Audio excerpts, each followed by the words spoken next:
A 0.4 kilogram ball is launched horizontally with a velocity of 30 meters per second from the top of an 80-meter high building, and the potential energy of the ball is 0 at the bottom of the building. So that's giving you your arbitrary reference point.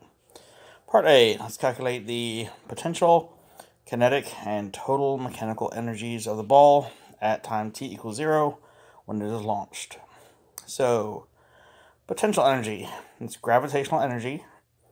So we're going to use mgh and just plug in 0.4 times 10 times the height of 80, for which you'll get an answer of 320 joules. Then kinetic energy is 1/2 mv squared. So that'll be 1/2 times 0.4 times the initial velocity when it's first launched, which is 30 squared. Remember, the energy is a scalar, so we don't have to worry anything about directions. We just take the total amounts. And when it's first launched, it's launched at 30 meters per second. And this gives you an answer of 180 joules. So that means the total mechanical energy, which is kinetic plus potential, 320 plus 180, you get 500 joules. So now we're going to represent this graphically two different ways. The first is energy versus distance fallen, and the second as mg versus time. So for energy versus distance fallen, let's go ahead and plot the points that we know. So at time t equals 0, when it hasn't fallen any distance, the initial gravitational energy is 320. So I'll put a dot around 320. The initial kinetic energy is 180. So I'll put a dot there for kinetic. And the initial total mechanical energy is 500. So we'll put the dot right there. Now, since there are no non-conservative forces acting in this problem, because the object's in free fall and the only force acting on it is gravity, that means the total mechanical energy will be conserved. So because the total mechanical energy is 500 initially, it's just going to stay at 500 for the full 80 meters that the object's falling. So you should just have a horizontal line on the graph at 500. And we'll label that line as E, the total mechanical energy. Now let's look at the potential energy, the gravitational potential energy. And for that one, you'll notice that the potential energy, the U, is directly proportional to the H, which is the height above the ground. So as the object's falling, when it gets to the ground, after it's fallen 80 meters, since it's the ground level, the potential energy will be 0. So on this graph, we're going to put a dot at 80 meters and 0 joules of energy.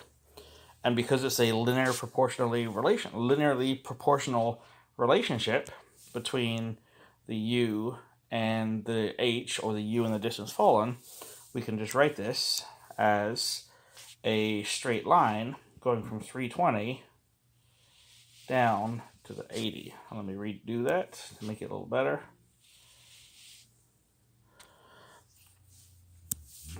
One more time. Well, screw it. It's supposed to be a straight line. And at the same time, the kinetic energy has to increase. Since the potential energy is going down, the kinetic energy has to go up, so that the two of them added together will give you that total energy line. So when it has hit the ground, the kinetic energy will have to be 500 joules. So at the 80 meter mark, we can put a dot at 500 joules, because all of that kinetic energy, all of that total energy will be kinetic, and none of it will be gravitational energy. And that graph is just going to increase at a linear rate, since the other graph decreased at a linear rate. So you should just have a straight line going from 180 up to the 500. And remember, just make sure that all of your lines are labeled. So we need to put that a K for that line, and we need to put the U, the potential energy, on the other line. Okay, now let's draw a graph of potential kinetic and mechanical energies as functions of time instead of as functions of distance. One final thing to note about part B before we move on to part C is that if you look at this equation, you say, well, how does that relate to having a straight line? Well, this is where kinematics comes in, because kinetic energy depends on v squared, and from kinematics, v squared is equal to VO squared plus 2AD. So in the vertical direction, the initial velocity is 0, since it was launched horizontally.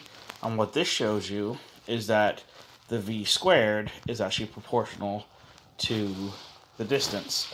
So since kinetic energy is proportional to v squared, and v squared is proportional to the distance, that means kinetic energy is directly proportional to the distance. That's a linear relationship between K and D, which is why that graph forms a straight line. Okay, so on to part C. Let's draw graphs of those three energies versus time. First thing is we have to figure out is how much time does it take the object to reach the ground. So because we're looking at time, that doesn't show up in any of the energy equations, so we're going to have to use kinematics. So using kinematics, we're going to say that in the vertical direction, because that's what determines the time, the initial velocity is equal to 0. Let's define downward as the positive direction, since the object has no upward motion. So the acceleration is positive 10. The delta y, the vertical displacement of the object, it goes down by 80 meters, and since downward is the positive direction, that's going to be a positive 80 meters, and we are looking for the time. So t is our question mark. We're going to pick the kinematics equation that is missing the final velocity, which is delta y equals VOT plus 1/2 AT squared, and since the initial velocity in the y direction is 0, I can get rid of that from the equation, and then I can rearrange what's left to get the t by itself.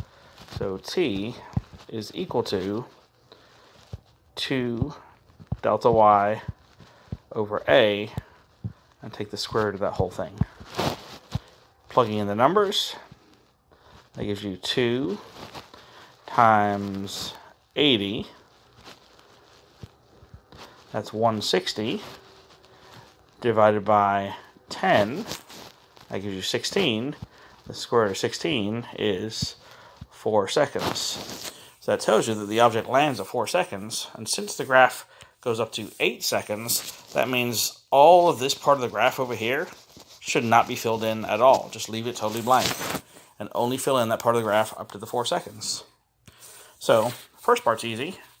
For the total energy, because that's exactly the same as before, we know the total energy to start with was 500 joules, and we know the total energy when it lands after 4 seconds is also 500 joules, so that part of the graph stays the same. And we also know that when it was first launched, the potential energy was 320, and the kinetic energy was 180. And we also know that when it lands, the potential energy was 0, so we can put the dot down there, and the kinetic energy was 500, because all the energy, all that mechanical energy is kinetic at that point. The one difference, though, is that these are not going to be linear relationships this time, because if you look at the equations were linear functions when it was referring to distance. Like u was directly proportional to distance, which is linear. K, the kinetic energy, was directly proportional to this distance, so that's linear. But now we have to look at how the u and the k are related to time using the kinematics equations. So if we look at, let's take the kinetic energy equation for example. K is proportional to v squared. The equation that shows the connection between v and time is that first kinematics equation. It's the one that says v equals VO plus AT. So in the vertical direction, with the initial velocity of 0, the k of the v is proportional to the t. which means if I squared this, we'd have v squared is proportional. That little fish symbol means proportional. V squared is proportional to t squared, since v was proportional to t. So k, being proportional to v squared, is now proportional to t squared. So that's going to be a curved graph. Let's look at it also with the gravitational energy. The gravitational energy, U, is proportional to mgh. Remember, h is the height above the ground, which we can also think of that as if we're looking at it upside down, or if h is the height above the ground, it also is linear with the distance fallen, as shown in the previous graph. And we know that the distance fallen is delta y is equal to VOT plus 1/2 AT squared. I'm leaving out the VOT, since the initial velocity vertically is 0, but you can see right here that the U, which is directly proportional to h, or the distance is proportional to a t squared. What that means is now that both kinetic energy is proportional to t squared and potential energy is proportional to t squared. So for the potential energy, let's go ahead and do this graph first. That's the blue one. We have a curve that moves, so it kind of goes more steep as it goes on. As the time is increasing, the delta y, the distance, gets exponentially bigger. And then the same thing with the kinetic energy. This is just going in the negative direction. So that graph will look something like this. So that when the numbers on the two graphs are added together at any point, the two numbers should add up to 500 for the total energy. For example, let's say roughly 3 seconds, it looks like this graph is around 200. If it was perfectly drawn, this blue graph would be around 300, and the 200 plus the 300 would give you that 500.